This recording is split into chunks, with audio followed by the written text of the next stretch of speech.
भारताचे सरन्यायाधीश सूर्यकांत यांनी केलेल्या एका वक्तव्यामुळे नवा वाद निर्माण झालाय। सर्वोच्च न्यायालयातील एका सुनावणी दरम्यान सरन्यायाधीश सूर्यकांत यांनी बेरोजगार तरुणांना झुरळांची उपमा दिली। तरुणांना झुरळांची उपमा दिल्याने हा वादाचा विषय आता बनलाय। सरन्यायाधीश यांनी केलेल्या वक्तव्याचा सर्वत्र निषेध व्यक्त करण्यात येतोय। कोल्हापुरातही मार्क्सवादी कम्युनिस्ट पक्षाकडून सरन्यायाधीशांच्या वक्तव्याचा निषेध करण्यात आलाय। ऐतिहासिक दसरा चौकात मार्क्सवादी कम्युनिस्ट पक्षाने सत्याग्रह आंदोलन करत या वक्तव्याचा निषेध केलाय। देशाच्या सरन्यायाधीशांनी देशातल्या बेरोजगार तरुणांची अत्यंत अवहेलनाकारक अशी बदनामी केलेली आहे। त्यांनी केलेले उद्गार हे सर्व सोशल मीडियावरती सर्वत्र पसरलेले आहेत। त्यांनी त्यांना झुरळ ही उपमा दिली, त्यांना बांडगुळ असं त्यांनी म्हटलं, परोपजीवी असं त्यांना म्हटलं।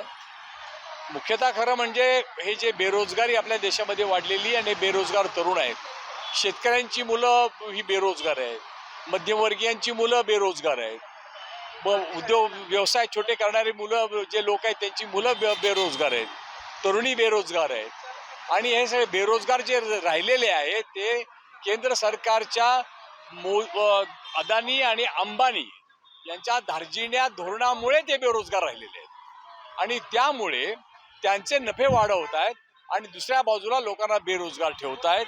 आणि हे बेरोजगार जे राहिलेले आहेत त्याची जबाबदारी मोदी सरकारवरती न ढकलता हे जे आपले सरन्यायाधीश आहेत त्यांनाच जबाबदार धरत जणू काही त्यांच्यामध्ये कुवत नाही आहे, त्यांच्यामध्ये क्षमता नाही आहे, ते जणू काही जगायला लायक नाही आहेत, अशा पद्धतीचं जे काही वक्तव्य केलेलं आहे हे या सगळ्या तरुण वर्गाची, देशातल्या 65% जनता असलेल्या तरुणांची त्यांनी केलेली अवहेलना आहे, त्यांचा केलेला अवमान आहे आणि त्याबद्दल त्यांचा जेवढा निषेध करावा तेवढा थोडा आहे।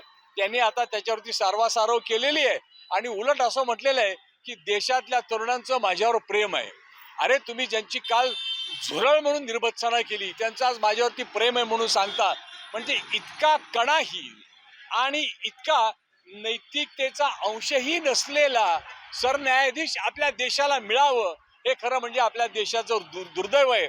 आपल्या देशामध्ये VR कृष्ण अय्यरांच्या सारखे, भगवतींच्या सारखे अत्यंत श्रेष्ठ दर्जाचे सर्वोच्च न्यायाधीश होऊन गेले आणि आता मात्र हे जे न्यायाधीश आलेले आहेत हे या सरकारच्या अक्षरशः लागू चालन करणारे आहेत आणि आपल्याला नंतर कुठलं तरी पद मिळालं पाहिजे, राज्यसभेचं खासदार व्हायला पाहिजे, अशा पद्धतीच्या यांच्या ज्या आकांक्षा आहेत या न्याय व्यवस्थेला अक्षरशः मातीत घालणारे लोक आहेत। म्हणून त्यांचा निषेध करण्यासाठी आज आम्ही इथे गांधीजींच्या मार्गाने निषेध करण्यासाठी, सत्याग्रह करण्यासाठी आज आम्ही इथे जमलेले आहोत। आज दिवसभर आम्ही त्यांचा हा निषेध करत सत्याग्रह केलेला आहे। भारताच्या सरन्यायाधीशांनी बेरोजगारांना झुरळाची उपमा दिली या वक्तव्याचा निषेध कोल्हापुरात करण्यात आला।